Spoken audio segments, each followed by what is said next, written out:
তো হেল্ল' দোস্ত কেনেকুৱা আছে আপোনালোক আজি আপোনালোকক এনেকুৱা 7টা ইণ্টাৰেষ্টিং ফেক্ট ক'ম না যিটো শুনিলে আপোনালোকে ক'ব যে ইজ বান্দে পেডম হে ভাই তো শুনক কি 6টা ইণ্টাৰেষ্টিং ফেক্ট নম্বৰ 6 আপোনালোক সকলোৱেতো ছাগলী দেখিছে কিন্তু কেতিয়াবা তাৰ চকুলৈ মন কৰিছে না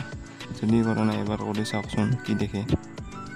যদি আপুনি ছাগলীৰ চকুলৈ ভালদৰে মন কৰে তেতিয়াহ'লে দেখিব যে তাৰ চকুৰ মণিৰ আকৃতি আয়ত আকাৰৰ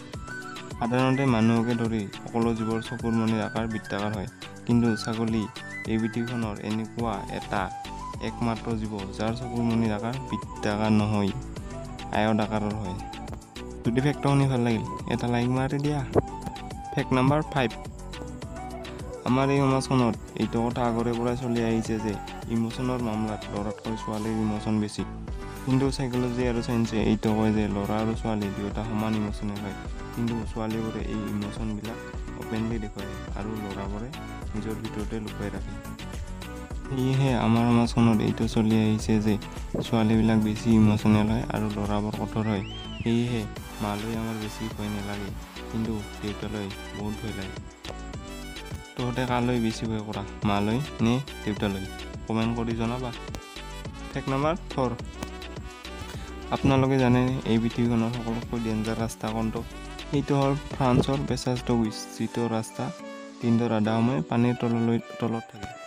ফেক্ট নম্বৰ 3 আপোনালোক সকলোতো মৌমাখি দেখিছে কিন্তু তাৰ যিবোৰ পাখি থাকে সেইবোৰ 1 ছেকেণ্ডত কিমানবাৰ ফুৰফুৰাব পাৰে আপুনি জানেনে নেজানে না তো শুনক 1 ছেকেণ্ডত 160 বাৰ বাপৰে বাপ ফেক্ট নম্বৰ 2 আপোনালোকেতো সকলোৱে জানে যে ঘোঁৰাই বহুত বেগেৰে দৌৰিব পাৰে কিন্তু আপোনালোকে জানি আচৰিত হ'ব যে ঘোঁৰাতকৈ বেছি বেগেৰে দৌৰিব পৰা এটা পক্ষী আছে যিটোৱে কেৱল দৌৰিব পাৰে উৰিব নোৱাৰে এইটো পক্ষী কি জানেনে আপুনি এইটো হ'ল উট পক্ষী ফেক্ট নম্বৰ 1 আপোনালোকে জানে যে পশুৰ ৰজা সিংহ কিন্তু মাছৰ ৰজা কাক কোৱা হয় আপুনি জানেনে নেজানে না তো শুনক